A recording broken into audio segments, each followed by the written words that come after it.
श्री कृष्ण मित्र, मैं प्रियंका स्वागत करती हूँ आपका जीवन और अध्यात्म में। बृहत नारदीय पुराण में धर्मराज स्वयं राजा भगीरथ से कहते हैं, सा पूज्य गंधर्व सुमर विष्णु विष्णु तिथे नप जन्मा युज जतरह पाप मुक्तो वज्जयंती तथ्य पद्मा। अर्थात हे नृप, जो विष्णु तिथि यानी कि एकादशी के दिन भक्ति भाव से गंध और पूजन से भगवान विष्णु का पूजन करता तथा हजारों जन्मों के पापों से मुक्त होकर विष्णु पद को प्राप्त कर लेता है, ऐसे ही परम पावनी तिथि है जया एकादशी, जो कि माघ मास के शुक्ल पक्ष में आती है। इस एकादशी का नाम भैमी एकादशी है। इस विशेष एकादशी का पालन करने वाले प्रत्येक जीव के समस्त पाप नष्ट हो जाते हैं और परम भगवान श्री कृष्ण की विशेष कृपा प्राप्त होती है।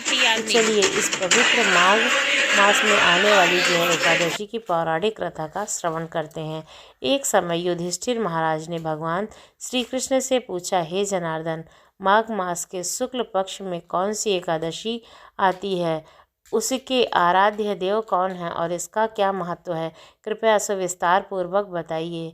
इस प्रश्न का उत्तर देते हुए भगवान श्री कृष्ण ने कहा, हे राजन, माघ मास के शुक्ल पक्ष में आने वाली एकादशी को भैमी एकादशी या जया एकादशी के नाम से जाना जाता है। यह एकादशी सभी पापों का हरण करने वाली और मोक्ष देने वाली है और इसके पालन से व्यक्ति को पिशाच योनि प्राप्त नहीं होती। इस प्रकार कहते हुए भगवान ने जया एकादशी की कथा कहना प्रारंभ किया। देव राजेंद्र स्वर्ग में राज कर रहे थे और अन्य सब देवगण सुखपूर्वक स्वर्ग में रहते थे। एक समय इंद्र अपनी इच्छा अनुसार नंदक वन में अप्सराओं के साथ विहार कर रहे थे और गंधर्व गान गा रहे थे। उन गंधर्वों में प्रसिद्ध पुष्पदंत तथा उसकी कन्या पुष्पावती और चित्रसेन तथा उसकी स्त्री मालिनी भी उपस्थित थे। साथ ही मालिनी का पुत्र पुष्यवान और उसका पुत्र माल्यवान भी उपस्थित थे। पुष्पवती गंधर्व कन्या माल्यवान को देखकर उस पर मोहित हो गई और माल्यवान पर काम बाण चलाने लगी। उसने अपने रूप लावण्य और हाव भाव से माल्यवान को वश में कर लिया।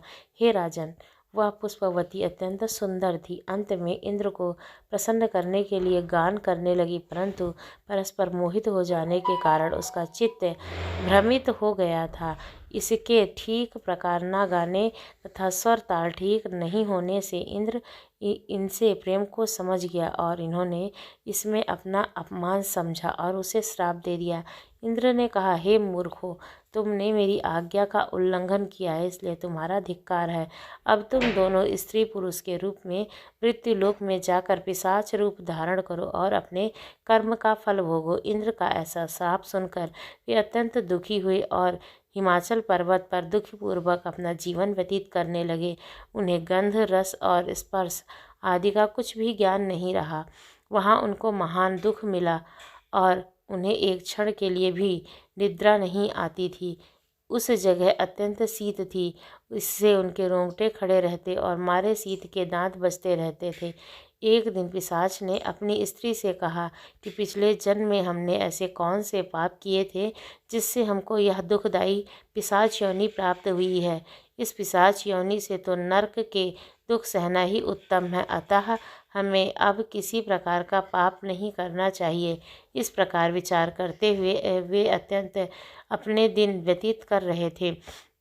दैव योग से सभी माघ मास में शुक्ल पक्ष की जया एकादशी का व्रत आया। उस दिन उन्होंने कुछ भी भोजन नहीं किया, अतः अच्छे अच्छे कार्य किए, केवल फल फूल खाकर ही दिन व्यतीत किया और सायंकाल के समय दुखी अवस्था में पीपल वृक्ष के नीचे बैठ गए। उस समय सूर्य भगवान अस्त हो रहे थे। उस रात को अत्यंत ठंड थी, इस कारण दोनों शीत के मारे दुखित होकर मृतक के समान आपस में चिमटे हुए पड़े थे।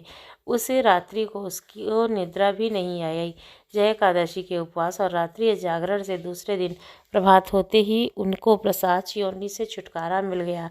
अत्यंत सुंदर गंधर्व और अप्सरा की देह धारण कर सुंदर वस्त्राभूषणों से अलंकृत हो उन्होंने स्वर्ग लोक को प्रस्थान किया। उस समय आकाश में देवता उनकी स्तुति करते हुए पुष्प वर्षा करने लगे। स्वर्ग लोक में जाकर दोनों ने देवराज इंद्र को प्रणाम किया। देवराज इंद्र इनको पहले स्वरूप में देखकर अत्यंत आश्चर्यचकित हुए और पूछने लगे कि तुमने अपनी पिशाच योनि से छुटकारा किस प्रकार पाया, अतः यह सब हमें बताइए। माल्यवान बोले, हे देवेंद्र, भगवान विष्णु की कृपा से और जय एकादशी के व्रत के प्रभाव से हमें इस पिशाचिनी देह से छुटकारा मिला है।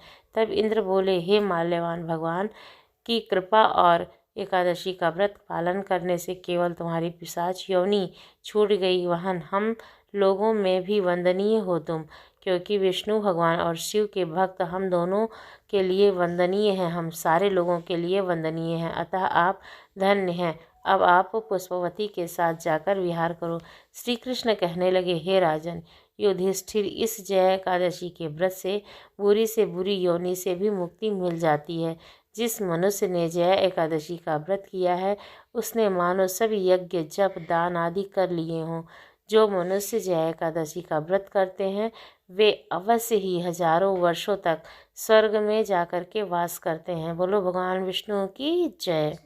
जानते हैं ये एकादशी तिथि इस बार कब पड़ेगी? 2025 में 7 फरवरी को रात 9:26 से आरंभ होकर 8 फरवरी को रात 8:12 पर रहेगी। उदया तिथि के आधार पर इस बार जय एकादशी का व्रत 8 फरवरी को रखा जाएगा, जबकि व्रत का पारण 9 फरवरी की सुबह किया जाएगा। जय एकादशी का महत्व आइए जानते हैं। पद्म पुराण में जय एकादशी का विशेष उल्लेख है। इसकी पूजा विधि: नहा धोकर स्वच्छ वस्त्र धारण करें, पूजा स्थल को गंगा जल से शुद्ध करके भगवान विष्णु की प्रतिमा को पीले वस्त्र अर्पित करें, पंचामृत दूध दही शहद और गंगा जल से भगवान विष्णु का अभिषेक करें और फिर चंदन तुलसी दल धूप दीप पुष्प फल और नैवेद्य आदि अर्पित करें। भगवान विष्णु के साथ माता लक्ष्मी की भी विधिवत पूजा इस दिन की जाती है और एकादशी व्रत का श्रवण किया जाता है। साथ में विष्णु सहस्त्र और श्रीमद् भागवत गीता का भी पाठ किया जाता है। रात्रि में कीर्तन भजन करते हैं और द्वादशी के दिन ब्राह्मणों को दान दक्षिणा अवश्य करना चाहिए। तो जानते हैं कुछ आशा, अगर आप कर्ज से परेशान हैं तो पीपल पर जल चढ़ाएं। जल कैसे चढ़ाना है? आपको जय एकादशी पर पीपल के पेड़ पर जल चढ़ाने के लिए तांबे का एक लोटा लेना है और उसमें जल और चीनी मिला करके ले जाना है और पीपल के वृक्ष पर अर्पित कर देना है। ऐसा करने से आपको कर्ज से छुटकारा मिलेगा। और अगर घर में सुख शांति चाहते हैं तो तुलसी के सामने घी का दीपक जलाएं। यदि आप घर परिवार में सुख शांति बनाए रखना चाहते हैं तो आपको जय एकादशी के शुभ अवसर पर तुलसी के सामने घी का दीपक अवश्य जलाना चाहिए। उम्मीद करती हूँ आपको हमारे द्वारा बताई हुई ये जानकारी अच्छी लगी होगी। अगर अच्छी लगी है तो हमारे चैनल को लाइक करें, शेयर करें, सब्सक्राइब करना बिल्कुल भी ना भूलें।